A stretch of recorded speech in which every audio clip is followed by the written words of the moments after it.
আজকে একটা খবর জানতে পারলাম যে কানাডা, যুক্তরাজ্য এবং অস্ট্রেলিয়া নাকি আনুষ্ঠানিকভাবে ফিলিস্তিনকে রাষ্ট্র হিসেবে স্বীকৃতি দিয়েছে। আমি বলি, এরা ফিলিস্তিনকে রাষ্ট্র হিসেবে স্বীকৃতি দেওয়ার কে? ফিলিস্তিন এটা এমন একটা অঞ্চল, এটা হাজার বছর ধরে এই জায়গাতেই আছে। বরং তথাকথিত যে রাষ্ট্রকে আমরা ইসরায়েল বলছি, সেটা নিজেদেরকে স্বঘোষিত রাষ্ট্র হিসেবে মানুষের সামনে উপস্থাপন করেছে এই কয়েক দশক হলো মাত্র।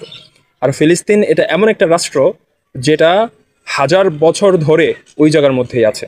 এখন তারা আবার নতুন করে এসেছে ওই জায়গাটাকে একটা রাষ্ট্র হিসেবে স্বীকৃতি দেওয়ার জন্য। আবার তারাই হচ্ছে এমন কিছু কান্ট্রি যেগুলো ইসরায়েলের পক্ষে বলবে যে Israel has right to defend itself, যে তথাকথিত এই রাষ্ট্র ইসরায়েলের এই বৈধতা আছে যে সে তার নিজেকে ডিফেন্ড করবে তাদের শত্রুদের হাত থেকে। একদিকে তারা যেমন ইসরায়েলিদেরকে সমর্থন করছে, অন্যদিকে তারা এদিকে আবার নিজেদের নাম রক্ষার্থে মুসলিমদেরকেও, ফিলিস্তিনিদেরকেও সমর্থন দিয়ে যাচ্ছে মৌখিকভাবে।